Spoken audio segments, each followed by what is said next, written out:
Demek ki nefis bir kadın budu köfte yapmaya ihtiyacınız var. Akşam ev misafiri geliyor. Belki öğlen. Belki canınız çekti, hafta sonu ailenize yapıyorsunuz. Bak, kadın budu köftede bir temel prensip var. Yarısı çiğ, yarısı pişmiş. Önce pişmişle başlayacağız. Aynen böyle başlıyoruz. 4 yemek kaşığı kadar zeytinyağı ekliyoruz. 2 tane ince doğranmış soğanı zeytinyağının içine ekleyip hafiften terletmeye başlıyoruz. Soğanlar iyice yumuşadıktan sonra da kıymanın 500 gram kadarını soğanların üstüne ilave ediyoruz. Tuz, birazcık karabiber ekliyoruz. Güzelce karıştırıyoruz. İçerisine bir dolu avuç kadar maydanoz ekliyorum. Maydanozu da ekledikten sonra her şeyi güzelce karıştırıyorum. Bu arkadaşı kendi haline bırakıyorum. Bu tarifin pişen kısmı. Diğer tarafta da pişmeyen kısmıyla devam edeceğiz. Yani geri kalan kıyma. Bütün tarifte toplam 1 kilo kıyma kullanıyoruz. Yarısını pişiriyoruz, yarısını çiğden bırakıyoruz ki ıslak ıslak olsun. Burada gördüğünüz ise 4 yemek kaşığı kadar haşlanmış pirinç. Ekliyorum bu ikisini. Arkasından da bu sefer pişirdiğim her şeyi tamamen ilave ediyorum.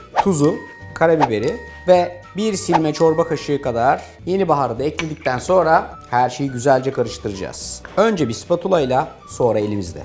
Yoğurma işleminde özenli olacaksınız. Şimdi yapacağınız şey, elinize büyükçe bir parça köfte alacaksınız. Avucunuzun içerisinde güzelce bir sağ bir sol yapacaksınız. Sonra bunu şöyle irice bir parça köfte haline getireceksiniz. Unutmayın, kadın budu köftenin en önemli olaylarından bir tanesi büyükçe olması, içinin sulu sulu lezzetli kalması, üst panesinin de güzel olması. O yüzden şu şekilde bir ebat benim en sevdiğim kadın budu köfte ebadıdır. Hazırladığımız köfteleri unlu kasenin içine alıyoruz. Un her tarafına değecek. Fazlasını mutlaka silkelediğinizden emin olun. Hemen ardından bunları yumurtaların içine buluyoruz. Her iki taraflarını da iyice yumurtaya bulayacağız ve yumurtadan çıkartır çıkartmaz direkt olarak yağımızın içerisine alacağız. Kızgın yağın içerisinde sizden uzağa doğru bırakın ki yağ üstünüze sıçramasın. Ondan sonra da bu arkadaşların cızırdamasını seyredeceğiz. 10 numara 5 yıldız bir kadın budu köfte az sonra geliyor.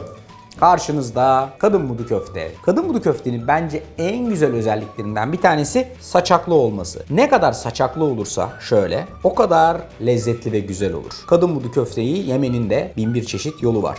Şöyle ortada. Yanına yoğurt olur mu yoğurt? Kadın budu köftenin yanına hiçbir şey olmaz. Kadın budu köfte kendi başına kadın budu köftedir. İçi Yoğurda banaydın. kadın budu köfte kadın budu köftedir. Yoğurt olmaz. Maydanoza gerek duymaz.